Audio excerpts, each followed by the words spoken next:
كنتم خير أمة أخرجت للناس تأمرون بالمعروف وتنهون عن المنكر وتؤمنون بالله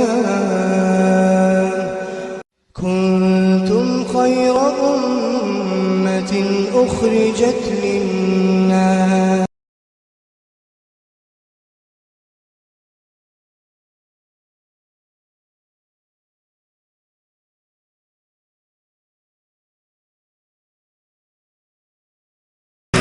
السلام علیکم ورحمۃ اللہ وبرکاتہ۔ بسم اللہ الرحمن الرحیم، نحمدہ ونصلی علی رسولہ الکریم وبعد، اعوذ باللہ السمیع العلیم من الشیطان الرجیم، بسم اللہ الرحمن الرحیم۔ یا ایھا الذین آمنوا اتقوا اللہ وقولوا قولا سدیدا یصلح لکم اعمالکم ویغفر لکم ذنوبکم ومن يطع الله ورسوله فقد فاز فوزا عظيما۔ قال النبي صلى الله عليه وسلم: لا ایمان لمن لا امانة له ولا دین لمن لا عہد له۔ محترم حضرات و خواتین، میرے بزرگوں اور دوستوں، آج اللہ کے فضل و کرم سے جمعیت اہل حدیث گوداوری کی طرف سے اصلاح معاشرہ کے عنوان سے ایک اجتماع منعقد کیا گیا ہے۔ آپ حضرات بڑے صبر و تحمل کے ساتھ تقریریں سن رہے ہیں۔ اللہ تعالی ہمیں سننے سے زیادہ عمل کی توفیق نصیب فرمائے۔ میں تمہید کے بغیر دو چار باتیں آپ کے سامنے رکھنا چاہتا ہوں تاکہ ہماری زندگی میں کچھ اصلاح پیدا ہو، ہماری زندگی میں انقلاب آئے۔ آج کا دن ہمارے لیے ایک ٹرننگ پوائنٹ ثابت ہو تاکہ زندگی میں کچھ نیک اعمال کر کے اللہ کے سامنے ہم حاضر ہوں، اللہ ہم سے راضی ہو اور ہم اللہ سے راضی رہیں۔ سب سے پہلی بات، سورہ احزاب کی جو آیت پڑھی گئی ہے اس میں اللہ کا یہ فرمان ہے: یا ایھا الذین آمنوا اتقوا اللہ وقولوا قولا سدیدا۔ اے ایمان والو، اللہ سے ڈرتے رہو اور ہمیشہ جو ہے سچی باتیں، صحیح باتیں کہتے رہنا۔ اس کا فائدہ یہ ہوگا: یصلح لکم اعمالکم، تمہارے اعمال کو اللہ درست کرے گا، تمہارے گناہوں کو اللہ معاف کرے گا۔ اور فرمایا جو آدمی اللہ اس کے رسول کی اطاعت کرے گا یقیناً وہ بہت بڑی کامیابی سے ہمکنار ہوگا۔ اللہ کے نبی علیہ السلام نے فرمایا: لا ایمان لمن لا امانۃ لہ، اس کے ایمان کا کوئی بھروسہ نہیں جس کے پاس امانت داری کا پاس و لحاظ نہیں، اور اس کے دین کا کوئی بھروسہ نہیں جس کے پاس وعدے کا پاس و لحاظ نہیں ہے۔ دوستو، خاص کر ہمارا جو مذہب ہے اسلام ایک پیارا مذہب ہے جو عقائد، عبادات، معاملات، اخلاق، معاشرتی زندگی، ان تمام چیزوں میں ہماری بہترین رہنمائی کر رہا ہے۔ دین ہم سے یہ چاہتا ہے کہ ہم سچے پکے مسلمان بن کر زندگی گزاریں۔ سب سے پہلے ہم توحید میں کامل ہوں، عقیدے کے اعتبار سے ہر بندہ موحد رہے، اللہ کی ذات کے ساتھ کسی کو شریک نہ ٹھہرائے، اللہ کی ذات سے عقیدت بھی ہو، محبت بھی ہو، اللہ کا حق بھی ادا کرے۔ اللہ کی ذات وہ ہے جس کی جتنی بھی تعریف کرو کم ہے۔ اللہ کی ذات بلند و برتر ہے، ہر قسم کی تعریفیں، توصیفیں سب اسی کے واسطے۔ اللہ کی ذات وہ ہے جو نفع اور نقصان کا مالک ہے، موت اور حیات کا مالک ہے، بیماری اور شفا اسی کی طرف سے، روزی روٹی وہی دیتا ہے، روزی کی تقسیم وہی کرتا ہے، وہ کھلاتا ہے خود نہیں کھاتا، وہ یطعم ولا یطعم، اور آپ کے سونے کے لیے رات کا انتظام کیا لیکن اسے کبھی نیند نہیں آتی، نہ کبھی وہ اونگنا اس کے حق میں ہے۔ لا تاخذہ سنۃ ولا نوم۔ اللہ کی بادشاہت دنیا کے ہر کونے میں ہر چیز پر اسی کی حکمرانی ہے۔ اللہ جو چاہتا ہے کر گزرتا ہے، جب وہ دینے پر آتا ہے تو کوئی روک نہیں سکتا، جب وہ نہ دینا چاہے تو ساری دنیا مل کر بھی آپ کو کوئی دے نہیں سکتا، جب اللہ بچانا چاہتا ہے تو ساری دنیا مل کر بھی آپ کو ہلاک نہیں کر سکتے، جب وہ آپ کی موت کا فیصلہ ہو جائے دنیا کے سارے ڈاکٹر مل کر کے بھی آپ کو بچا نہیں سکتے۔ یہ عقیدہ ہونا چاہیے کہ اللہ کی ذات واحد ہے، اکیلا ہے، بے نیاز ہے، اس کے بیوی بچے نہیں ہیں، وہ کسی چیز کا محتاج نہیں ہے، نہ اولاد کا محتاج، نہ بیوی کا محتاج، نہ کسی وزیر کا محتاج۔ اللہ تعالیٰ ہر لحاظ سے بے مثال ہے۔ اللہ کی ذات پر اعتماد ہو، بھروسہ ہو، تقویٰ جو ہے اللہ کی ذات کے ساتھ، بندہ اللہ سے ڈرتے رہے پوری زندگی۔ آیت کریمہ میں حکم یہی ہوا، اے ایمان والو اللہ سے ڈرتے رہو۔ تقویٰ ہونا چاہیے، دل میں ہوتا ہے تقویٰ۔ آپ صلی اللہ علیہ وسلم نے صاف فرمایا کہ یاد رکھو تقویٰ جو ہے دل میں ہوتا ہے، اور تقوی کا مرکز دل ہی ہے۔ الا ان فی الجسد مضغہ اذا صلحت صلح الجسد کلہ واذا فسدت فسد الجسد کلہ۔ ایک حدیث میں آپ نے فرمایا، سن لو اچھی طریقے سے، دل میں انسان کے جسم میں ایک ٹکڑا ہے، اگر وہ صحیح ہو گیا تو پورا جسم صحیح ہو گیا، اگر وہ حصہ بگڑ گیا تو جسم کا سارا جسم بگڑ جاتا ہے، بیکار ہو جاتا ہے، شل ہو جاتا ہے۔ الا وہی القلب، فرمایا وہی مرکز تقویٰ قلب ہے، قلب انسان ہے، دل میں اللہ کا ڈر پیدا ہونا۔ تقویٰ جو ہے کسی الگ سے بڑی عبادت کا نام نہیں ہے، تقویٰ جو ہے اللہ کا خوف ہمیشہ ہونا، ہر جگہ ہونا، اللہ سے ڈرنا، ہر معاملے میں اللہ سے ڈرنا، اپنی زندگی کے ہر لمحے میں یہ یاد رکھنا کہ ہم اللہ کے سامنے ہمیں حاضر ہونا ہے، اللہ کو جواب دینا ہے۔ اسی مقصد کے خاطر سارے انبیاء کو بھیجا گیا، اللہ کی بندگی ہو۔ وَلَقَدْ بَعَثْنَا فِي كُلِّ أُمَّةٍ رَسُولًا أَنِ اعْبُدُوا اللَّهَ۔ 1,24,000 رسول جو دنیا میں تشریف لائے اسی توحید کے خاطر آئے، اور یہ توحید ایک ایسی چیز، ایک ایسی دولت ہے جسے نصیب ہو جائے وہ دنیا کا سب سے مالدار آدمی، بہت بڑا سرمایہ ہے اس کے پاس۔ جس کا دل توحید سے خالی ہو وہ بد نصیب انسان ہے۔ دنیا میں ہزاروں لاکھوں کروڑوں کمانے کے باوجود اگر اس کے دل میں ایمان نہیں ہے، توحید نہیں ہے، تو وہ دنیا کا بدترین اور بدبخت انسان ہو جاتا ہے۔ حدیث میں آتا ہے، اللہ کے نبی صلی اللہ علیہ وسلم فرماتے ہیں، من کان آخر کلامہ لا الہ الا اللہ دخل الجنہ۔ جس کی موت لا الہ الا اللہ پر ہو جائے وہ جنت میں داخل ہوگا۔ مطلب یہ کہ اسی توحید کی وجہ سے آدمی مسلمان ہوتا ہے، اور اسی توحید کا، اس کلمے کا انکار جو ہے آدمی کو کافر بنا دیتا ہے۔ اس لیے لوگوں توحید کی قدر کرو، اپنے بچوں کو توحید پر قائم رکھو، یہاں تک کہ ایک ماں دودھ پلاتے ہوئے بھی بسم اللہ کے ساتھ دودھ پلائے، اللہ کا نام لے کر دودھ پلائے، اس کی برکتیں الگ ہوں گی۔ بچے کے اندر توحید کا جذبہ، عقیدہ توحید میں راسخ ہونے کا معاملہ جو ہے ماں کے گود سے شروع ہوتا ہے، ہر کام اللہ کے نام سے، یہاں تک کہ بچے کو دودھ پلانا بسم اللہ سے، بچے کو سلانا، بچے کی ساری خدمتیں جو ہم کرتے ہیں سب اللہ کے نام کے ساتھ۔ یاد رکھو یہ سب سے اہم چیز ہے، اسی لیے انبیاء بھیجے گئے، رسولوں کو اللہ نے مبعوث فرمایا، کہ آسمانی کتابیں نازل فرمایا، اسی مقصد کی خاطر جینا ہے اور مرنا ہے۔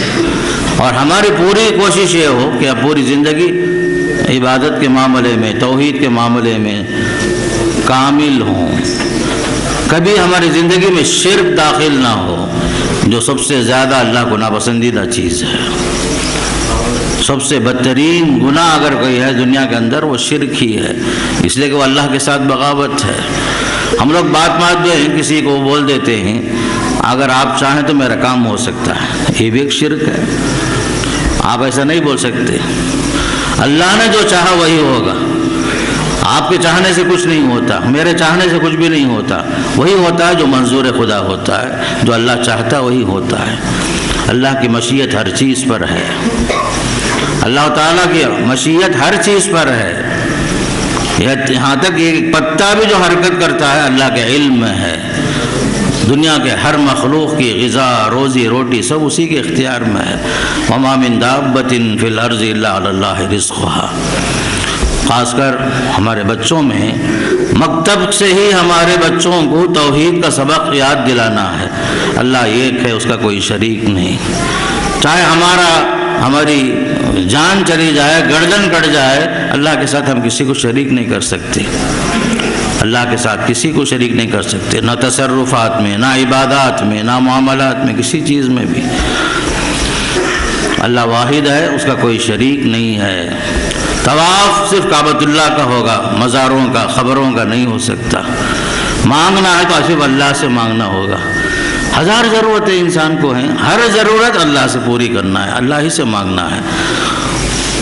حدیث میں آتا ہے، خاص کر رات کا جو آخری حصہ ہے، تیسرا حصہ جسے ہم کہتے ہیں، یہ وقت جو ہے بڑا مبارک وقت ہوتا ہے دعاؤں کی قبولیت کا۔ جب آدمی رات میں اٹھتا ہے، تہجد پڑھتا ہے، رات کے آخری تہائی حصے میں، حدیث میں آتا ہے اللہ تعالیٰ کا نزول ہوتا ہے زمین پر، باقاعدہ اعلان ہوتا ہے کوئی جو مجھ سے مانگے میں اسے عطا کروں، ہے کوئی جو مجھے پکارے میں اس کی پکار کو سنوں، ہے کوئی مجھ سے اپنے حاجت پیش کرے میں اس کی حاجت پوری کروں۔ یہ اللہ کی طرف سے پکار ہے میرے دوستو۔ ہم لوگ سوتے رہتے ہیں، حالانکہ اللہ کی طرف سے ایک ندا ہے کوئی مانگنے والا میں اس کی ضرورتیں پوری کروں، ہے کوئی مغفرت چاہنے والا میں اس کی مغفرت کر دوں، ہے ضرورتیں کسی کی میں اس کی ضرورت پوری کروں۔ پورے یقین کے ساتھ مانگنا اللہ تعالیٰ سے۔ اے اللہ تو چاہے تو دے، یہ بھی نہیں بولنا۔ بندہ جو ہے مانگتے ہوئے پورے یقین کے ساتھ مانگنا، اللہ سے مانگتے ہوئے پورے یقین کے ساتھ مانگنا کہ تو ہی دینے والا ہے، اور اپنے عاجزی، انکساری، خاکساری پوری طریقے سے ظاہر ہونا۔ میں عاجز مطلق ہوں تو قادر مطلق ہے، میری ہر ضرورت تو جانتا ہے، میرے دلوں کی خیانت تو جانتا ہے، آنکھوں کی خیانت تو جانتا ہے، میری ضرورتیں پوری تو ہی جانتا ہے، میں تیرے ہی پاس مانگ رہا ہوں، اے اللہ تو میری ضرورت پوری کر۔ کتنے مسائل لوگوں کے ہیں، لوگوں کے پاس شکوہ شکایت کرنے سے حاصل کچھ بھی نہیں ہوتا میرے دوستو۔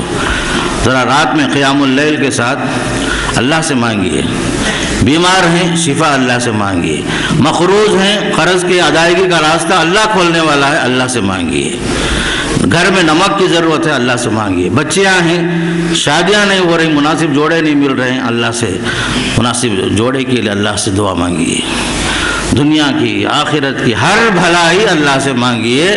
دعا ایک عبادت بھی ہے، توحید کا اہم حصہ بھی ہے۔ اللہ کی ذات ایسی ہے میرے دوستو، نہیں مانگنے سے اللہ ناراض ہو جاتا ہے، مانگنے سے خوش ہو جاتا ہے۔ آپ جو انسانوں کے پاس دیکھو، ایک سے دو بار ضرورت لے کر جاؤ ایک بڑے سے بڑے آدمی کے پاس، ایک بار دو بار خوشی سے آدمی اپنی ضرورت پوری کرتا آپ کی، تیسرے بار چہرہ گھما لیتا یا آپ کو جھٹکی دے کر کے باہر بھگا دیتا ہے۔ لیکن اللہ کی ذات ایسی نہیں ہے۔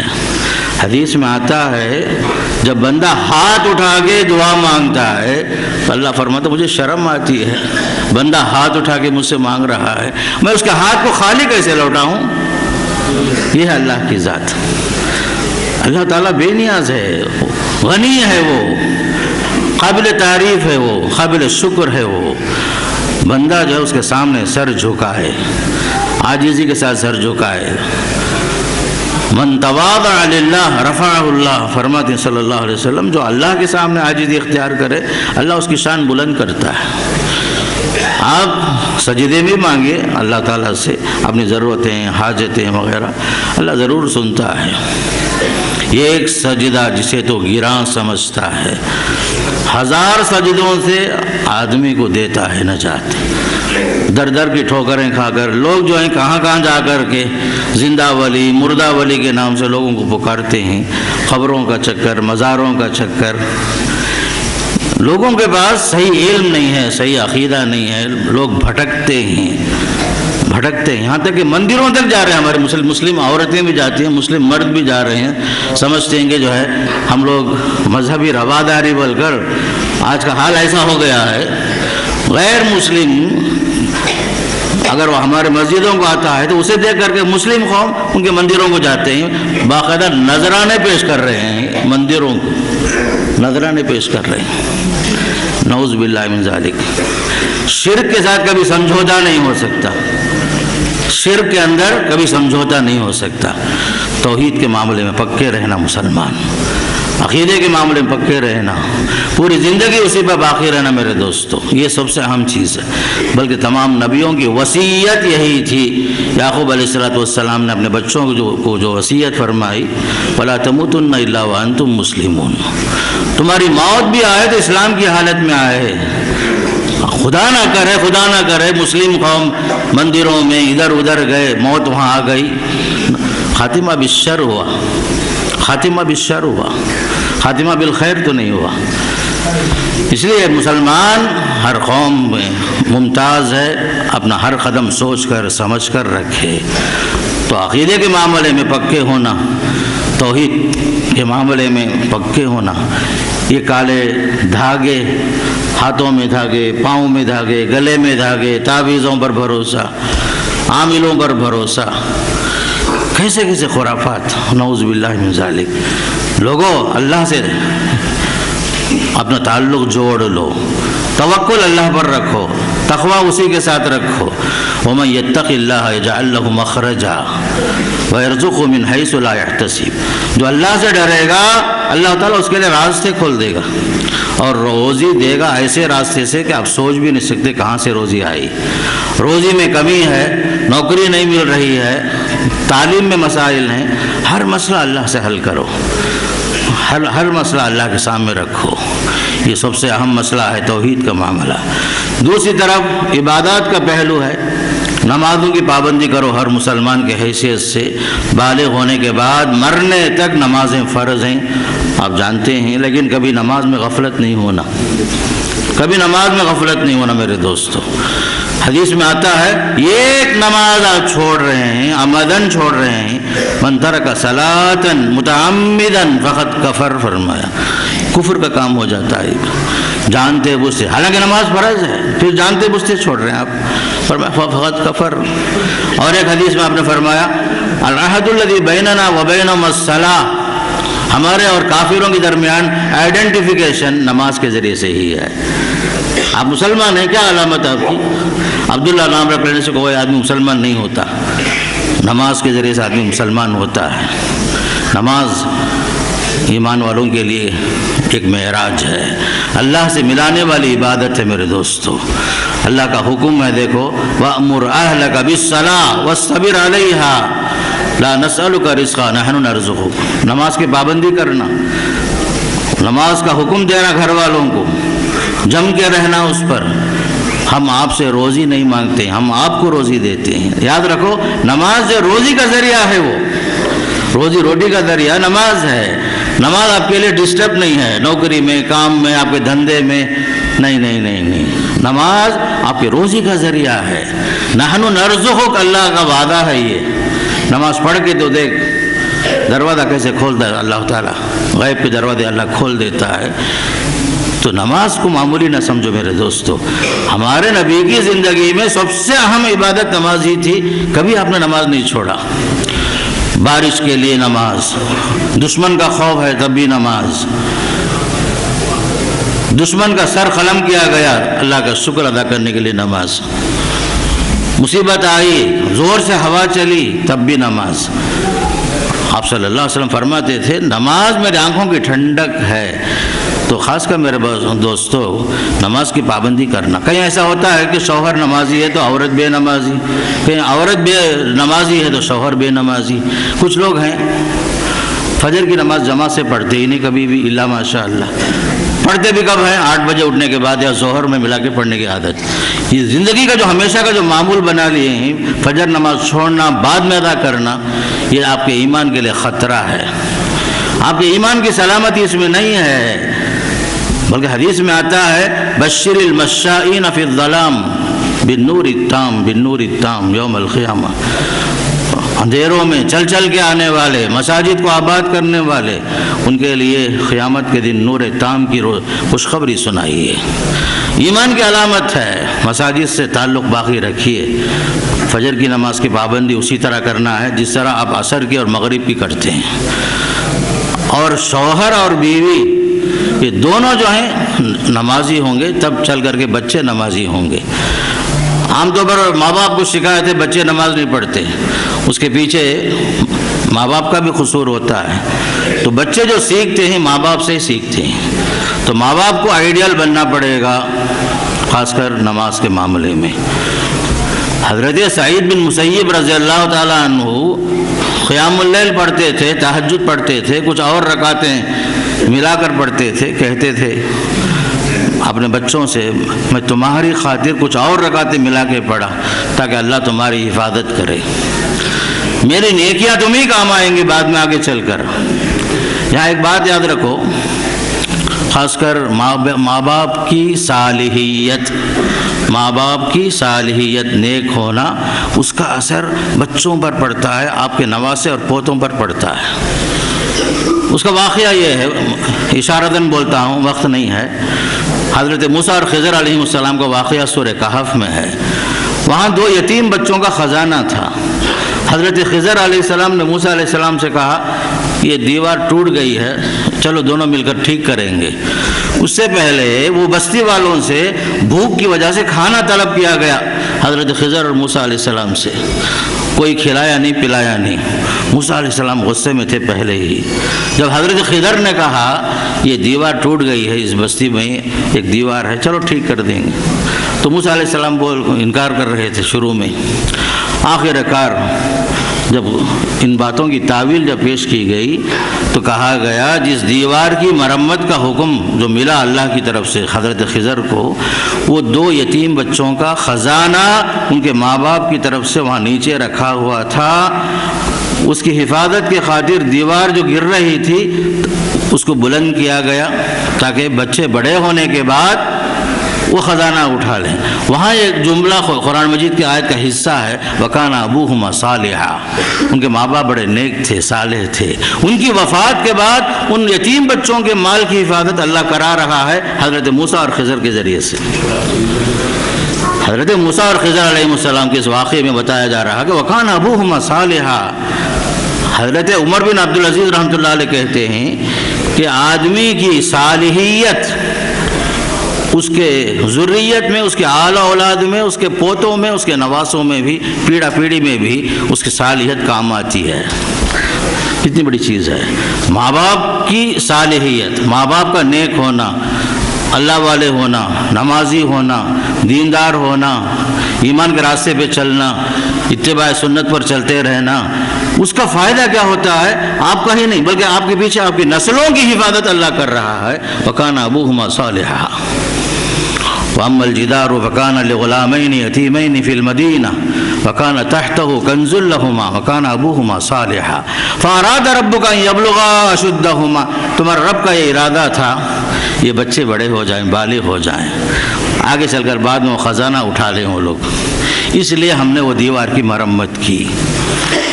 الغرض میرے دوستو، بچوں کی خاطر ہمیں خاص کر ماں باپ کو نیک بننا پڑے گا، صالح بننا پڑے گا۔ دیکھیے ماں باپ کا کیا اونچا مقام ہے، آپ تیلگو میں بھی سنیں بہت ساری باتیں، میں ادھر نہیں جا رہا ہوں۔ میرا نقطہ دوسرا ہے، ماں باپ کی صالحیت کا فائدہ دیکھو۔ سورہ طور میں اللہ فرماتا ہے والذین آمنوا واتبعتهم ذریتهم بإیمان الحقنا بهم ذریتهم وما علتناهم من عملهم من شیء، جو لوگ ایمان لائے ان کے نقش قدم پر ان کے بچے بھی چلے ایمان کے راستے میں، قیامت کے دن جب ماں باپ جنت میں ہوں گے تو ہم ان کے بچوں کو ان کے ماں باپ سے جا کر ملائیں گے۔ سمجھیے ہمارے ماں باپ اللہ والے بزرگاں تھے، ان کا درجہ قیامت کے دن جنت میں کئی درجے بلند ہوں گے۔ ہماری نیک عمل کچھ کم ہیں، ہمیں جو ہے سمجھو 4th فلور میں ہی، ہمارے ماں باپ جو ہے بلند درجے میں 100ویں درجے میں پہنچ گئے ہیں، ہمارا درجہ کم، ہمارے ماں باپ کا درجہ بلند۔ قیامت کے دن یہ جو اولاد ہیں ماں باپ سے ملنا اگر چاہتے ہیں، اللہ تعالیٰ جو ان کے ایمان کی وجہ سے، ان کے عمل صالح کی وجہ سے ماں باپ کو بچوں سے ملانے اوپر سے نیچے نہیں لائے گا، ان بچوں کو نیچے سے اوپر لے جائے گا اللہ تعالیٰ۔ اس کی شان دیکھیے، ہم کسی کے عمل میں کمی نہیں کریں گے، ہم ان کے بچوں کو ان سے ملائیں گے، حالانکہ درجے میں بچے کم ہیں عمل کے حساب سے، ایمان ہے، عمل صالح ہے، جنت میں پہنچ گئے، درجات میں تفاوت ہے، فرق ہے، اس کے باوجود اللہ کی شان کریمی دیکھو، ماں باپ کا مقام اللہ ہر جگہ بلند بھی رکھا ہے، ماں باپ کو اوپر سے نیچے نہیں اتار رہا ہے، نیچے سے بچوں کو ملانے کے انتظامات اللہ کر رہا ہے۔ شرط ہے میں اور آپ، چونکہ میں بھی صاحب اولاد، آپ بھی صاحب اولاد، ہم چاہتے ہیں ہمارے بچے صحیح ہوں، ہماری موت کے بعد بھی، ہمارے آخرت کے موقع پر ہمارے بچے ہمارے ساتھ ہوں جنت میں۔ ہر آدمی چاہتا ہے یا نہیں چاہتا بھائی؟ تو اس کے لیے ذرا کچھ کوشش بھی کرنا ہے عمل کے حساب سے۔ یہ موقع پر حدیث یاد آئی، اللہ کے رسول دعا دے رہے ہیں، رحم اللہ رجلا قام من اللیل صلی ما شاء وایقظ امرأته فإن أبت نضح في وجهها الماء۔ اللہ رحم فرمائے اس آدمی پر جو رات میں اٹھا تہجد پڑھنے کے لیے، پڑھ لیا جتنا پڑھنا ہے، پھر بیوی کو جگایا، بیوی نہیں اٹھ رہی ہے، چہرے پر پانی مار مار کے اٹھا دیا، پھر میاں بیوی دونوں نماز پڑھ لیے، پھر فرمایا وَرَحِمَ اللَّهُ امْرَأَةً، اللہ اس عورت پر رحم فرمائے جو رات میں اٹھی تہجد پڑھی، شوہر سو رہا تھا اسے جگائی، انکار کر رہا ہے تو شوہر کے چہرے پر پانی مار کے اٹھا رہی ہے عبادت کی خاطر، فرمائے ان دونوں کے لیے اللہ تعالیٰ رحم فرمائے، جنت میں مقام عطا فرمائے گا، بول کر بڑی فضیلت آتی ہے، خاص کر ایسے زوجین کے لیے، ایسے ماں باپ کے لیے۔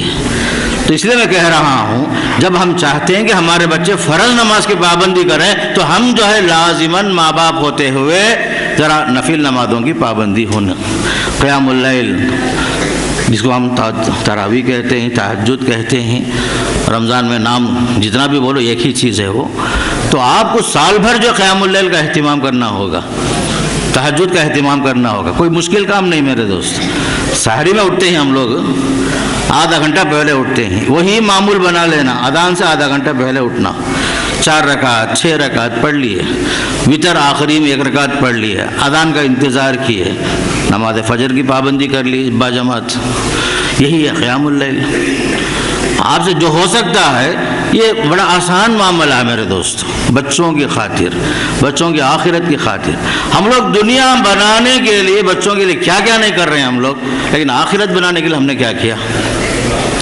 بچے اچھا پڑھنا، اچھے اسکولوں میں جمع ہونا، اٹھانے کے ساتھ LKG UKG میں بھی لاکھوں روپے ڈونیشن دینے تیار ہیں ہمیں، کیوں؟ بچے کی دنیا سنوارنے کے واسطے۔ کالج میں بھی ہائیسٹ کالج، بہترین کالج ہونا، فلاں ڈگری ہونا، یہ ڈگری ہونا، یہ سب کیا ہے؟ دنیا کے واسطے۔ لیکن میرے دوستو آخرت کے واسطے ہم نے کیا کیا؟ اس کے لیے خود نیک بننا ہوگا، صالح بننا ہوگا، فرائض کی پابندی کے ساتھ سنن و نوافل کی پابندی کرنی ہوگی۔ حدیث میں آتا ہے اپنے گھروں کو قبرستان نہ بناؤ، گھروں میں سنتیں پڑھو، نفل پڑھو، تہجد کا اہتمام کرو، اس لیے کہ گھر ہمارا قبرستان نہیں ہے کہ جہاں نماز نہیں ہوتی، گھروں میں سنن و نوافل کا اہتمام ہونا چاہیے۔ تیسری بات میں آپ کے سامنے رکھ رہا ہوں، معاملات میں صحیح ہونا مسلمان، اسی لیے شروع میں ہمیں حدیث رکھا، اس کے دین کا کوئی بھروسہ نہیں، لا ایمان لمن لا امانت لہ، امانت داری اہم چیز ہے، امانت داری، معاملات میں صحیح ہونا، لین دین میں صحیح ہونا، ہماری روزی حلال ہونا، ساری عبادتوں کا دار و مدار آپ کے معاملات پر ہے، آپ کی کمائی پر ہے میرے دوست۔ حج کو جاؤ کوئی بات نہیں، عمرہ کرو سب، لیکن سب سے پہلے آپ کی کمائی حلال ہونا، کمائی جب تک حلال نہیں ہوگی کوئی عبادت قبول نہیں ہوگی، یہ آپ لکھ کر رکھ لیجئے، اس میں کسی کا اختلاف نہیں ہے۔ حدیث میں آتا ہے اللہ کے رسول علیہ السلام فرماتے ہیں ان اللہ طیب لا یقبل الا طیبا، اللہ پاکیزہ ہے، پاکیزہ چیز ہی کو اللہ قبول کرتا ہے۔ رسولوں کو اللہ حکم دیا یا ایھا الرسل کلوا من الطیبات واعملوا صالحا، اے رسولو تم لوگ پاکیزہ حلال مال کھانا، نیک عمل کرنا۔ وہی حکم ایمان والوں کو دیا یا ایھا الذین آمنوا کلوا من طیبات ما رزقناکم۔ جو حکم رسولوں کو ہے وہی حکم ایمان والوں کو بھی ہے۔ بڑی سے بڑی عبادت حلال روزی اگر نہیں ہے اللہ منہ کے اوپر مار دیتا ہے۔ حدیث میں آتا ہے ایک بندہ دور دراز جگہ سے آتا حج کے واسطے، عمرے کے واسطے، لبیک اللہم لبیک لبیک لا شریک لک لبیک، کعبے میں پہنچ گیا ہے، سفر بڑا طویل سفر، پراگندہ بال ہے، کپڑے میں میل کچیل ہے، سفر کی پوری نشانیاں اس کے چہرے سے ظاہر ہیں، اللہ تعالیٰ کو پکار رہا ہے لبیک لبیک، کعبہ کے اوپر پہنچ کر کے اللہ کو یاد کر رہا ہے، لیکن ادھر سے آواز آتی ہے انا یستجاب لہ، ارے تو مکے کو آ گیا تو کیا ہوا بھائی، تیری عبادت اللہ کیسے قبول کرے گا؟ مطعم حرام مشرب حرام ملبس حرام غذی بالحرام، کھایا حرام کا، پہنا حرام کا، حرم تک پہنچ گیا ہے، غذا حرام کا، پورا جسم حرام میں پلیا ہے اور آیا ہے لبیک لبیک بول کر، کیسی عبادت تیری قبول ہوگی؟ لوگ کیا سمجھتے ہیں پوری دنیا کا مال ہڑپ کر کے ایک عمرہ کر لو، ایک حج کر لو، پورا معاف ہو جاتا سمجھ جاتے ہیں، ایسا نہیں ہوتا۔ آپ کا یہ جو چکر ہے لوگوں کو دینے کا، یہ چکر معاف نہیں ہوتے کعبۃ اللہ کے اطراف چکر لگانے سے۔ کعبۃ اللہ کے آس پاس میں جو طواف کے نام سے جو آپ چکر لگا رہے ہیں، آپ نے جو دنیا میں جو چکر دیے ہیں وہ چکر کبھی معاف نہیں ہوتے اس چکر کی وجہ سے۔ یاد رکھ لو پہلی بات، آپ کو آپ کا پیسہ، توشہ، سفر کے جو پیسے ہیں سب حلال ہونا، لقمہ لقمہ حلال ہونا میرے دوستوں۔ اور آپ کے بچوں کے بگاڑ کا سبب کیا ہے؟ کیوں آج کے بچے ہمارے نوجوان جو ہے نشہ آور چیزوں کے پیچھے بھاگ رہے ہیں، حرام چیز کے پیچھے کیوں بھاگ رہے ہیں؟ نوجوانوں میں بگاڑ کیا ہے ذرا یہ بھی سوچ کے دیکھیے، ہم نے بچوں کو کون سے پیسے کھلائے ہیں، حلال پیسے یا حرام پیسے؟ قسم خدا کی حلال پیسے کی وجہ سے بچوں میں کبھی بگاڑ نہیں آئے گا، حرام پیسہ جب بچوں کے جسم میں داخل ہوگا بچوں میں صالحیت نہیں آئے گی۔ بچوں کے بگڑنے کا سبب ہمارے حرام کمائیاں ہوتی ہیں۔ آج زمانہ ایسا آ گیا جیسے کہ اللہ کے رسول نے فرمایا یاتی علی الناس زمان لا یبالی المرء اخذ من الحلال ام من الحرام، آدمی پرواہ نہیں کرے گا، ایک زمانہ ایسا آئے گا حلال کھایا یا حرام کھایا کہ ابھی پرواہ نہیں کرے گا، ہر پیسہ حلال سمجھ جائے گا۔ ہر چیز میں دیکھ لو آپ، پریکٹیکل لائف میں ہمارے پاس نئی گاڑی خریدنا ہے فوراً بینک میں لون، گھر بنانا ہے لون، بزنس ڈیولپ کرنا ہے فوراً بینک سے لون، ہر چیز میں ہم سود پر پیسہ لینے کے لیے تیار ہو جاتے ہیں، حالانکہ سود حرام ہے، قرآن اور حدیث میں باقاعدہ بات بار بار آئی ہے، لیکن مسلمان فرق ہی نہیں کر رہا ہے۔ بزنس جو ہے ڈیولپ کرنا اس کے لیے بھی ہر معاملے میں سودی لین دین عام ہو گیا، یہاں تک کہ ہمارے پاس کچھ لوگ ایسے بھی ہیں پیسہ رکھے ہیں بزنس نہیں کر رہے ہیں، بزنس کرنے والے کے پاس دے دیتے 1 لاکھ روپے دے رہا ہوں، مہینہ 3000 روپے دے دو، فکسڈ کرنا ہر مہینہ 3000 دیو، یہ کیا سود ہے؟ یہ آپ ایسا بولو آپ مجھے نفع میں سے 30% دو، 40% دو، 50% دو، یہ ہو سکتا ہے، لیکن فکس کر دینا ہر مہینہ مجھے 3000 چاہیے 1 لاکھ روپے کا، یہی سود ہوا۔ تو سود کی وجہ سے ہماری زندگیاں تباہ ہو جاتی، برباد ہو جاتا آدمی۔ حلال کمائی کو اپناؤ، عبادتیں قبول ہونے کے لیے اہم شرط حلال کمائی سب سے اہم چیز ہے۔ اور میں آپ کے سامنے وہ بات رکھا، دینداری کے ساتھ ساتھ امانت داری ہونا، خیانت نہیں ہونا، کسی کے پاس لیے ہیں اسے ادا کرنا، قرض ادا کرنا، مقروض مرنا اچھا نہیں ہے، مقروض مرنا، قرضوں کے ساتھ مرنا اچھی چیز نہیں۔ حدیث میں آتا ہے نبی کریم صلی اللہ علیہ وسلم کے زمانے میں جنازے آتے تھے، جنازہ پڑھانے سے پہلے پوچھتے تھے اللہ کے رسول صلی اللہ علیہ وسلم کیا بھائی اس کا کچھ قرض باقی ہے کیا؟ جب کہا جاتا ہاں قرض ہے یا رسول اللہ، تو فرماتے صلو علی صاحبکم، میں تمہارے مقروض آدمی کا جنازہ نہیں پڑھاؤں گا، آپ لوگ پڑھ لو، میں نہیں پڑھاتا۔ ایسا ہی ہوا ایک جنازے کے ساتھ۔ پھر اس نے میں ایک صحابی اٹھے، کہا یا رسول اللہ آپ نماز پڑھائیے، اس کا قرض میرے ذمہ ہے، ذمہ لے لیے، تب آپ نے نماز پڑھائی۔ تو مقروض مرنے کی کوشش نہ کرو میرے دوستو، یاد رکھو پریکٹیکل لائف میں یہ چیز ہے، اگر میں اور مولوی صاحب کوئی بھی ہوں پیسے چھوڑ کے مریں گے، دور کا رشتہ دار بھی بولے گا میں قریب کا رشتہ دار ہوں، میں بھی وارث ہوں۔ اگر میں قرض چھوڑ کے مرا تو قریب کا آدمی بولے گا میرے سے کیا تعلقات نہیں، مجھے بولے بھی نہیں، میرے کیا تعلق اس سے۔ یہ ہے دنیا۔ آپ لاکھوں چھوڑ کے جائیے، دور کا رشتہ دار بولے گا بالکل قریب کا آدمی میں، مجھے وصیت بھی کریں ہی مرحوم، حالانکہ وصیت بھی کریں نہیں، کیا بھی کریں نہیں، دور کا آدمی کیا ہو جاتا، قریب ہو جاتا۔ قریب کا آدمی بولے گا ہم نہ معلوم نہیں تمہیں کہاں تک صحیح بولتی ہیں، سچے ہیں جھوٹے ہیں، وہ ہم نہ معلوم نہیں، ہمارا بابا نہ لیے ان سے جا کے وہاں لے لے اوپر جا کو، یہ اولاد بولے گی۔ اس لیے میرے دوستو بچوں کی خاطر قرضوں میں ڈوب کر، سود میں ڈوب کر مرنے سے بچو۔ یہ قرض حدیث میں آتا ہے شہید تن من دھن کی قربانیاں دے کر، یہاں تو وہ بھی نہیں جو کفن کے کام آیا بول کر شہید بھی ہو جاتا، لیکن قرض کی وجہ سے اس کی روح معلق رہتی ہے۔ سارے گناہ شہید کے معاف ہوتے ہیں سوائے قرض کے، حدیث میں آتا ہے۔ اس لیے میرے دوستوں ذرا سوچ کے دیکھ لو، بچوں کی خاطر، گھر کے خاطر، بیوی کے خواہشات کے خاطر، لائف اسٹائل چینج کرنے کے واسطے، اب نیو ایئر آ رہا ہے، نئی گاڑی لینا، فلاں لینا، لون میں لینا، یہ سب جو چکر چھوڑ ڈالو۔ یہ دنیا جو ہے 4 دن کے واسطے ہے، دو دن جو انتظار میں چلے جاتے، 2 دن امیدوں میں چلے جاتے۔ پوری زندگی جو ہے 4 دنوں کی ہی ہے، 2 دن انتظار میں چلے گئے اور 2 دن جو ہے امیدوں کے ساتھ چلے گئے، یہ کرنا وہ کرنا، یہ کرنا وہ کرنا۔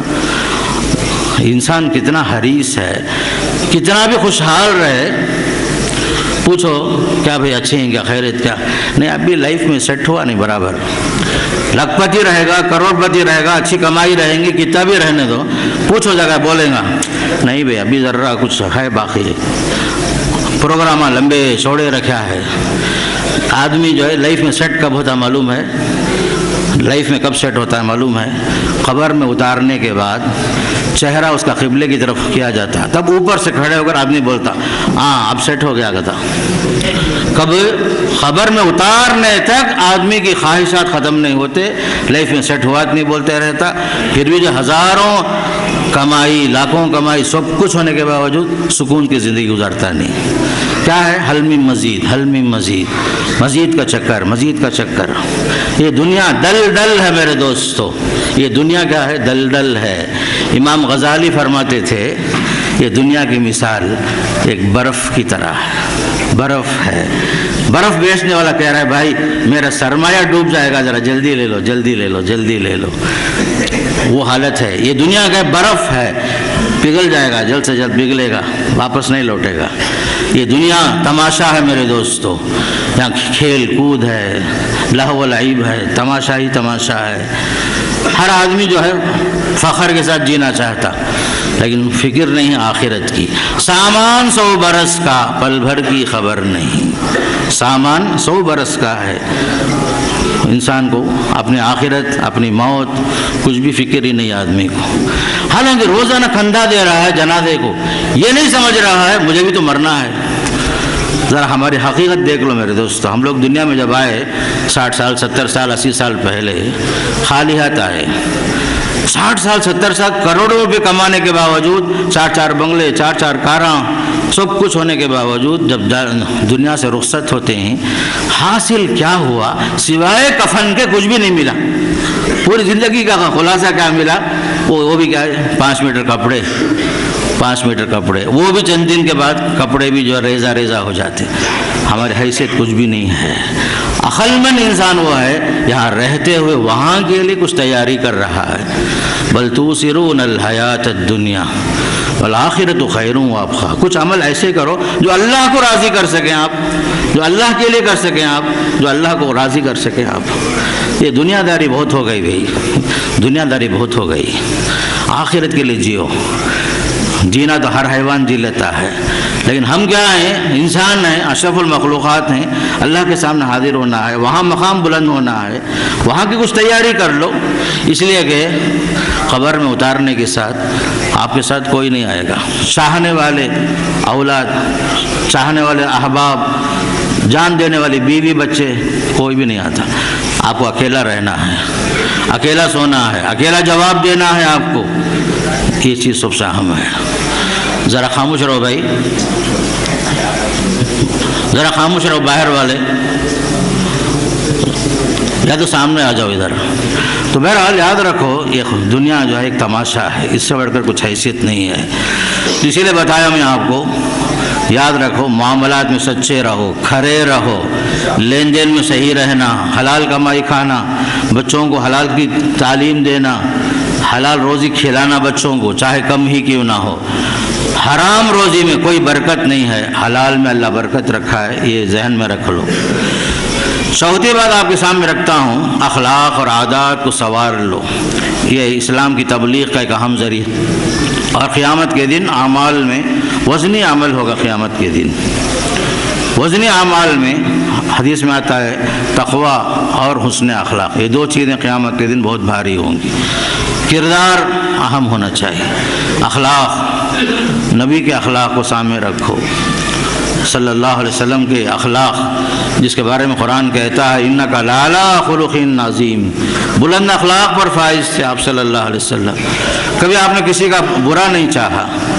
پتھر مارے لوگ، زخمی کر دیے آپ کو لوگ، آپ کے سامنے آپ کے چچا کو شہید کرتے ہیں لوگ. پھر بھی ایک زمانہ آتا ہے ایسے ظالموں کو بھی آپ معاف کر کے چھوڑ دیتے ہیں، انتقام نہیں لیتے اپنی ذات کے واسطے. دنیا میں آپ نے کچھ بھی نہیں کمایا، آپ کے گھر کا حال ایسا تھا، گھر میں اناج بھی نہیں، پیٹ بھر کے کھانے کے واسطے کوئی سامان میسر نہیں. کبھی کبھی کئی دن گزر جاتے، چولہا نہیں جلتا تھا، کھجوروں پر گزارا، بکری کے دودھ پر گزارا ہوتا تھا. تو یہ چیز ہمارے لیے سب سے اہم چیز. اللہ کے نبی صلی اللہ علیہ وسلم کی پوری زندگی نمونہ بناؤ. اخلاق میں، عادات میں، طرز زندگی میں، ہر معاملے میں اللہ کے رسول کو اسوہ بنا لو. اللہ کے رسول کے اگلے پچھلے سارے گناہ معاف ہو جاتے ہیں، اس کے باوجود قیام اللیل میں اتنا لمبا قیام کرتے ہیں پیروں میں ورم آ جاتا ہے. پوچھنے والے پوچھتے ہیں اتنی لمبی عبادت کرنے کی کیا ضرورت ہے، آپ کے تو اگلے پچھلے گناہ معاف ہو گئے. تب آپ نے کیا فرمایا؟ افلا اکون عبدا شکورا، میں شکر گزار بندہ بننا چاہتا ہوں اسی کے احسان کی وجہ سے. اور ایک معاملہ ہمارا آپس میں یہ ہونا چاہیے، خاص کر نوجوانوں سے کہتا ہوں، نوجوانوں کی اصلاح ہماری قوم اور ملت کی ریڑھ کی ہڈیاں ہیں ہمارے نوجوان بچے. جوانی کی حفاظت کرو، جوانی کو ضائع نہ کرو حرام چیز کے پیچھے پڑھ کر.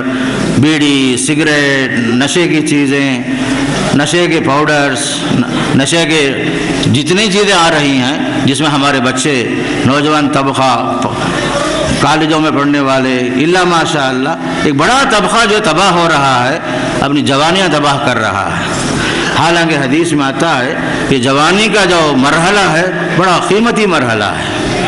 7 خوش نصیب لوگ جن کو اللہ قیامت کے دن سایہ دے گا، اس میں وہ نوجوان بھی ہوگا.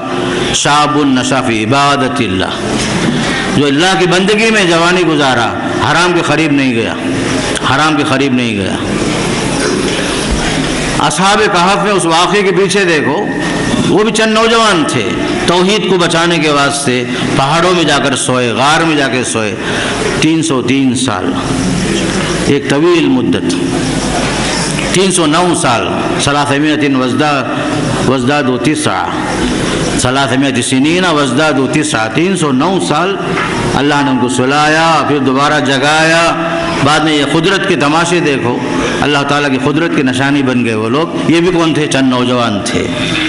محمد بن قاسم طائف سے ایک نوجوان جو آئے تھے 16-17 سال کے، جو ہندوستان فتح کرنے آئے تھے، ان کے ذریعے سے اسلام یہاں ہندوستان میں پھیلا، وہ بھی ایک نوجوان ہی تھے۔ جوانی کے میں کرنے کے کام بہت ہیں بھائی، جوانی کو عشق میں، محبت میں، پیار کے نام سے، لو کے نام سے، بوائے فرینڈ گرل فرینڈ کے نام سے تباہ نہ کرو، برباد نہ کرو۔ ہمارے بچوں میں تعلیم کیا آئی، ساتھ میں بربادی بھی آئی۔ حجاب اتر گیا، برقعے میں ہماری بچیاں کالجوں میں سگریٹ پی رہے ہیں، آپ کو یقین نہیں آئے گا۔ آپ خوشی سے بھیجے بچی کو پڑھنے واسطے، کالج کو گئی، نشے کی عادت بھی آ گئی، سگریٹاں پی رہے ہیں، شراب پی رہے ہیں، برقعے میں ہمارے بچے، نعوذ باللہ۔ ایسی تعلیم پر لعنت ہے بھائی، اور آپ اپنی جگہ خوش ہیں، میری بچی کالج میں پڑھتی ہے، ڈگری کر رہی ہے، فلاں کر رہی ہے۔ ماحول اچھا نہیں میرے دوست، معاف کرنا، کھلی بات بول رہا ہوں، بچوں پر نظر رکھو۔ سیل فون آپ جو لے کے دے رہے ہیں، ذرا لے کر بھی دیکھو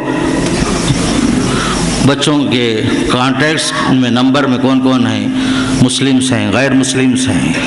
غیر مسلم باقاعدہ منظم انداز سے مسلم لڑکیوں کو ٹارگٹ کر کے میں اسلام سیکھنا چاہتا ہوں، اسلام میں آنا چاہتا ہوں، مگر دوستی کر رہے ہیں مسلم لڑکیوں سے، عشق میں محبت میں پھنسا کر کے انہیں برباد کر کے پھینک کر چلے جاتا آخر کار۔ لاکھوں لڑکیاں اپنے گھروں سے دور ہو گئے، ماں باپ کا اعتماد کو مجروح کر دیے۔ یہ سیل فون ہے۔ کالج کو جا رہے ہیں جانے دو، لیکن پورے پابندی کے ساتھ جائیں، وقت پر آئیں، وقت پر جائیں۔ نگرانی کرنا کس کا کام ہے؟ کیا مولوی صاحب کا کام ہے پورا کام؟ نہیں، ماں باپ کی بھی کچھ ذمہ داریاں ہیں۔ بچوں پر نظر رکھو، بچوں پر نظر رکھو، ان کی تعلیم کے ساتھ ساتھ میں اور ایک بات کھل کر بولتا ہوں، وقت پر بچوں کی شادیاں کرو۔ 18 سال بچی کی ہو گئی، 19 سال ہو گئے، باقاعدہ یہ مرحلہ پار ہو گیا، شادی کی فکر کرو۔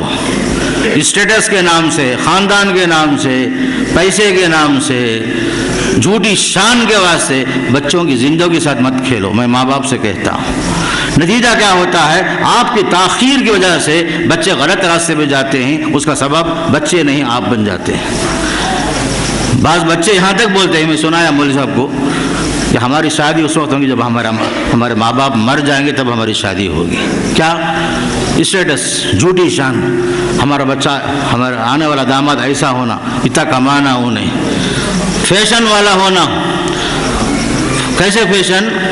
آج کے دیوانہ فیشن آپ کو معلوم ہے، سر کے بالاں دیکھو، سور کے بالاں کی طرح کھڑے ہوئے ہیں باقاعدہ، یہ سب فیشن۔ باقاعدہ سروں میں نقش و نگار ہوں گے،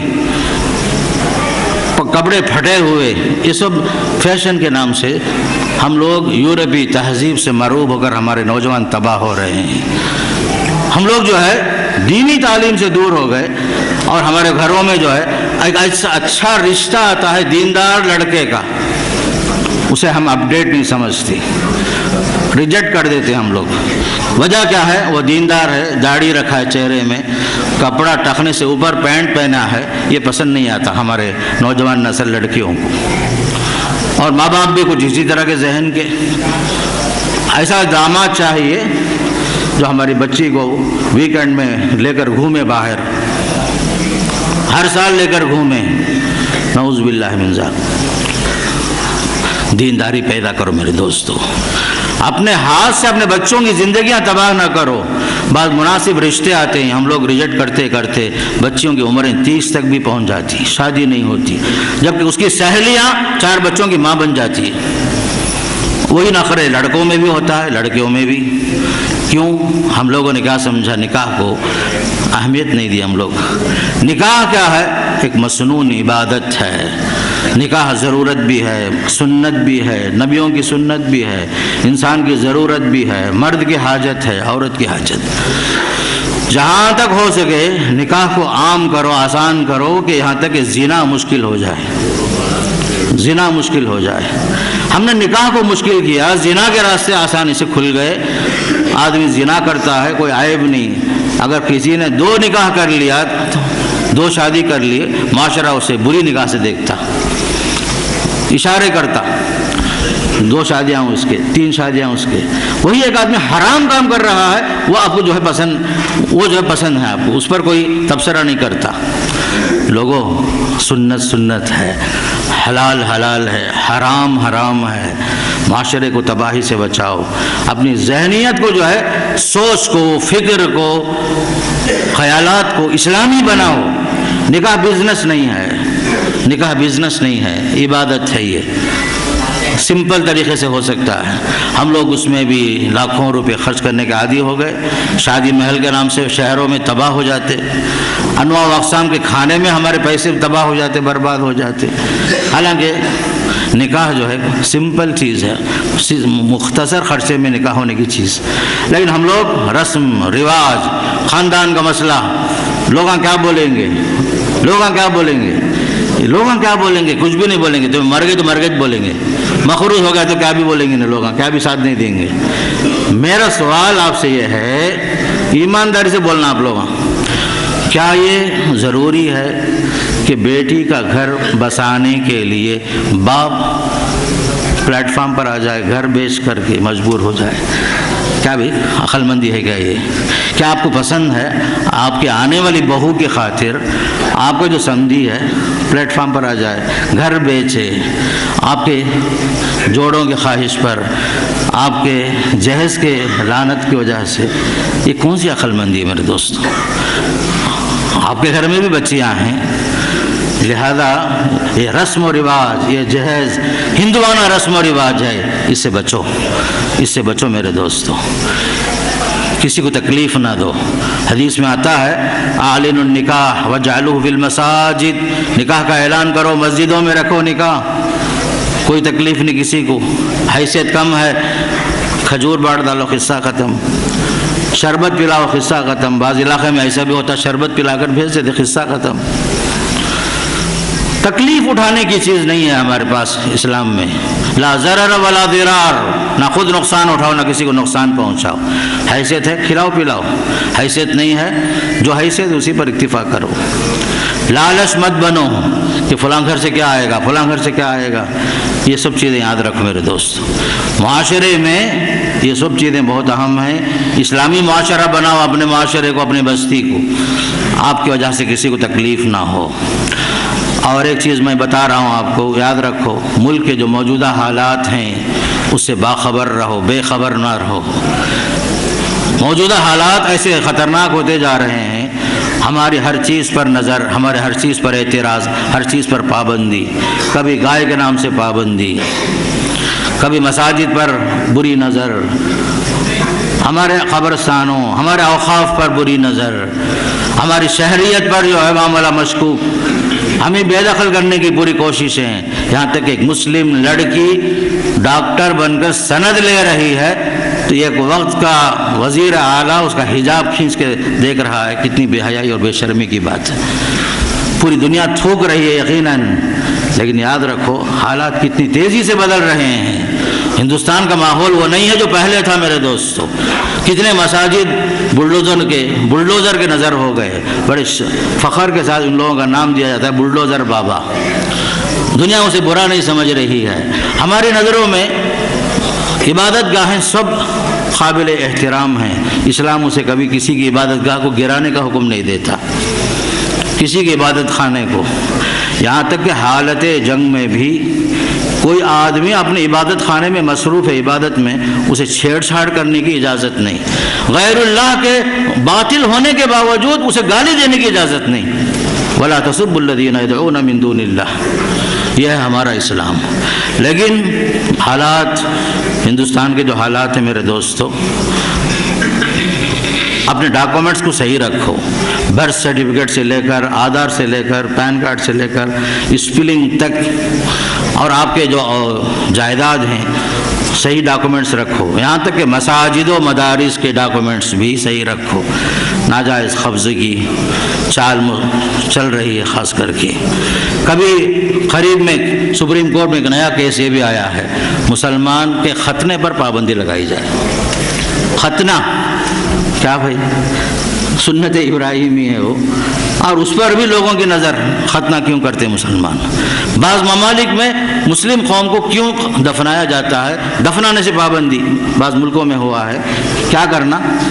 غیروں کی لاشوں کی طرح ہماری لاش کو جلانا، جلا کر کے کرنٹ کے حوالے کر کے ایک مٹھی بنا لینا بس. یہ حالات ہیں خاص کر دنیا کے اندر. حالات تیزی کے ساتھ ہمارے ہر چیز پر نظر، ہر چیز پر اعتراض، مساجد پر، مدارس پر، ہماری ٹوپی کبھی نشانے پر، کبھی جبہ نشانے پر، کبھی حجاب نشانے پر. ہم کیا کھانا کیا نہیں کھانا ہو وہ بھی جو ہے اغیار طے کرنا چاہتے ہیں. یہ حالات آ رہے ہیں میرے دوستو. اس لیے سیاسی بیداری بھی قوم کے اندر ضروری ہے، مسلم قوم کے اندر. اور میں آگے چل کے یہ بتانا چاہتا ہوں کہ حقوق کے معاملے میں مسلمان پکے رہیں، لوگوں کا حق ادا کریں.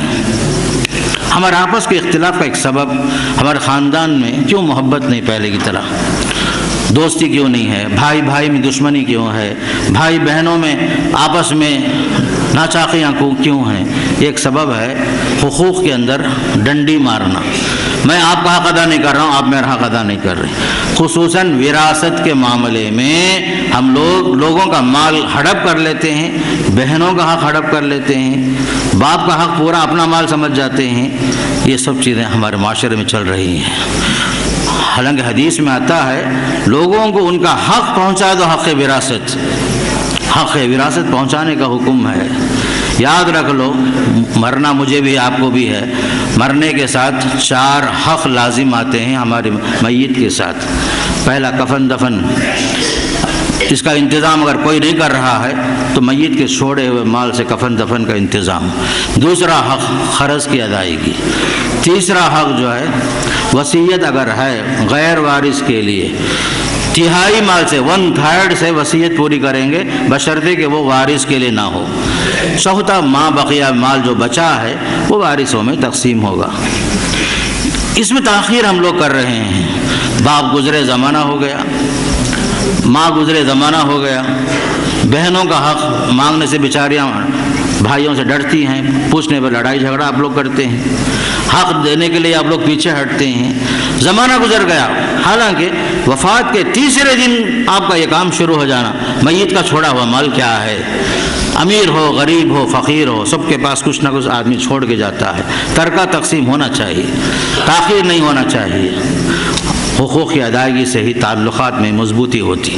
لیکن ہم لوگ وراثت میں پیچھے ہیں، حق ادا نہیں کرتے. بھائیوں کا حق، بہنوں کا حق. بعض جگہ میں عورت رکاوٹ بنتی ہے. مثال کے طور پر سمجھیے کہ گھر باپ کے نام سے تھا، انتقال ہو گیا، 4 بچے ہیں، شوہر کے ساتھ بیوی زندہ ہے.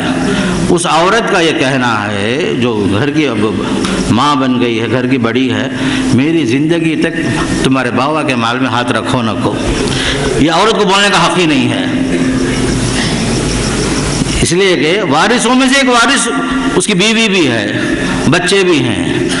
عام طور پر ہماری مائیں کیا بولتی، میری زندگی تک تم کیا بھی کرو نہ کو با، میری زندگی بات بانٹ لو، کیسے تو لڑ لو مرو پرواہ نہیں میرے بات. غلط ہے. یہ مرحوم کا جو بھی مال ہے، جائیداد منقولہ غیر منقولہ سب تقسیم ہونا چاہیے تیسرے چوتھے دن ہی. لیکن ہم لوگ تاخیر کرتے ہیں. درمیان میں کئی وارث مر بھی جاتے ہیں، بیچاروں کو حق ملتا ہی نہیں. رشتہ داریاں میں دوریاں ہو گئی، محبت کم ہو گئی. وجہ کیا؟ حق تلفی. یہ نہیں ہونا چاہیے. حقوق کی ادائیگی ہونا چاہیے میرے دوست. اور ایک بات مجھے بتانا ضروری ہے، کیونکہ مجھے بار بار آنے کا موقع نہیں ہوتا، کہ شادیاں جب ہم کرتے ہیں بچوں کی رضامندی کو سامنے رکھنا ہے. آج کے زمانے میں ایک زمانہ تھا، ہماری شادیاں جب ہوتی تھی ماں باپ پسند کر لیتے، ہم لوگ خاموش ہو جاتے تھے. ماں باپ کے سامنے ہم سر جھکا دیتے تھے. ہاں امی بول دیے، ابا بول دیے، قصہ ختم. آج وہ ماحول نہیں ہے. تعلیم نے بچوں کو صحیح سمجھ دیا بھی ہے. بعض جگہ بچوں کی غلط فہمیاں بھی ہو سکتی ہیں، آپ ان کو صحیح رہنمائی کر سکتے ہیں، لیکن مجبور نہیں کرنا. یہ ہمارا خاندان کا طریقہ ہے، فلاں ہے، تمہارا نکاح وہیں ہوگا، فلاں ہوگا. نتیجے میں ماں باپ کی ظلم اور زیادتی کی وجہ سے بعض لڑکیاں غیر مسلموں سے شادی کر لیتی ہیں. دیکھتی ہیں زمانہ ہو گیا، ماں باپ شادی نہیں کر رہے ہیں، غلط راستے پہ جا رہی ہیں، کفر کا راستہ اپناتی ہیں، مرتد ہو جاتی ہیں، دین چھوڑ دیتی ہیں. ذرا بچوں کی رضامندی کا لحاظ رکھنا. اور بچے بھی جو ہے ماں باپ کا احترام رکھنا، سامنے رکھنا. بڑے اگر بول رہے ہیں تو کوئی حکمت ہوگی، دونوں طرف سے ہونا چاہیے. بچے بھی ماں باپ کا لحاظ رکھیں اور ماں باپ بھی بچوں کا لحاظ رکھیں، ان کی رضامندی کو سامنے رکھیں۔ عہد نبوت میں اللہ کے رسول کے زمانے میں ایک عورت کی شادی ہو گئی۔ شادی کے بعد وہ عورت آتی ہے، کہتی یا رسول اللہ میرے باپ نے فلاں سے میرا نکاح کر دیا، میں اسے پسند نہیں کر رہی۔ تو آپ صلی اللہ علیہ وسلم نے فوراً ججمنٹ دیا، اس نکاح کو کینسل کر دیا، فرد نکاح۔ کیوں؟ لڑکی کو مجبور کر کے آپ شادی نہیں کر سکتے۔ قاضی کو یہ حق ہے، اگر یہ لڑکی یہ کہے کہ مجھے یہ لڑکا پسند نہیں ہے، ظلم سے میری شادی ہوئی، تو آپ نے یہ ثبوت دیا کہ ماں باپ کو اتنا ہی پورا حق نہیں ہے کہ اپنی منمانی کر لیں۔ تو لہذا اس چیز کو یاد رکھو، بچوں کی رضامندی کا لحاظ رکھنا چاہیے۔ اور ایک بات آخری میں یہ بات بتا کر بات ختم کرتا ہوں کہ ہمارے معاشرے میں ماشاءاللہ علماء کی ایک بڑی تعداد ہے۔ اپنے مقامی علماء کی عزت کرو، احترام کرو۔ بہت سارے حضرات علماء نہیں ہیں، اچھے مقرر ضرور ہیں، دنیا ادھر لپک رہی ہے، سوشل میڈیا کی طرف بھاگ رہی ہے، لوگ ایک عالم کی قدردانی نہیں کر رہے ہیں، علماء کی قدردانی ہونی چاہیے، جیسے ہونا چاہیے وہ نہیں کر رہے۔ علماء کا احترام کرو، علماء کی عزت کرو، خاص کر اپنے مقامی علماء کو خوش رکھو، ان کے ساتھ اپنے دینی معاملے میں ہر معاملے میں ان سے مشورہ کرو۔ دینی معاملے میں علماء کو ہمیشہ آگے رکھو، ایسا نہیں کہ صرف امامت کے معاملے میں آپ امام صاحب کو آگے رکھے، باقی سارے معاملے میں امام صاحب پیچھے، ایسا نہیں ہونا۔ آپ کے جو علماء ہیں، آپ کے رہبر ہیں، رہنما ہیں، آپ کے مخلص ہیں، جنہوں نے دین کی خاطر 10 سال 12 سال علم دین حاصل کیا، آپ کی خاطر جب آپ کے پاس ہیں ان کی قدردانی کرو۔ یہ علماء ہیں جو نبیوں کے وارث ہیں، نبیوں کے وارث ہیں بھائی، یہ انبیاء کے وارث ہیں۔ العلماء ورثۃ الانبیاء، ان کی عزت کرو، ان کی قدر کرو، ان کی ضرورتیں پوری کرو۔ ایسے نہیں کہ جو ہے ہر جگہ میں سستے اماموں کی لوگ جو تلاش میں رہتے، کم سے کم کام چلنا، ایسا نہیں ہونا۔ ان کی جو حالات کے حساب سے جو ضرورتیں ہیں آج کے زمانے میں 25-30 ہزار سے کم جو ہے کسی کا گھر نہیں چل سکتا آج کے حساب سے، میں ایسے ہی مختصر بول رہا ہوں۔ تو علماء کو جو ہے خوش رکھو، ان کی ضرورتوں کا لحاظ رکھو اور ان کی قدردانی کرو، تاکہ وہ پوری طرح یکسو ہو کر آپ کے ساتھ کام کر سکے۔ جہاں آپ قدر نہیں کرتے وہ شہروں کی طرف بھاگتے ہیں، خلیج کی طرف بھاگتے ہیں، کوئی لندن جا رہا ہے، کوئی جو ہے امریکہ بھاگ رہا ہے۔ کیوں؟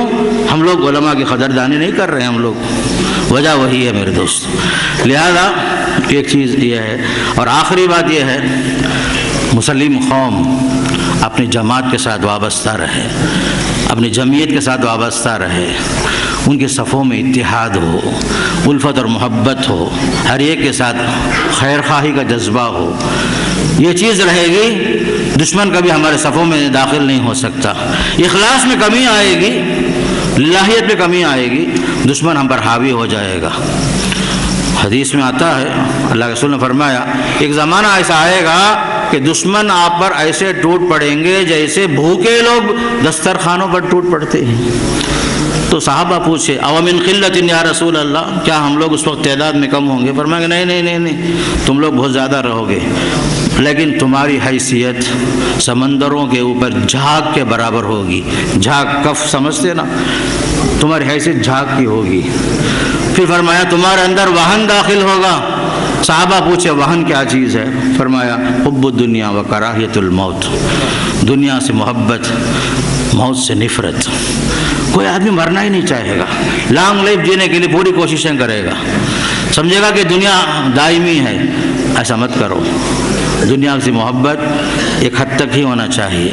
میرا اور آپ کا حقیقی ٹھکانہ آخرت ہے، اور سب سے بڑی کامیابی اللہ کی رضامندی، سب سے بڑی کامیابی اللہ ہم سے راضی ہو جائے۔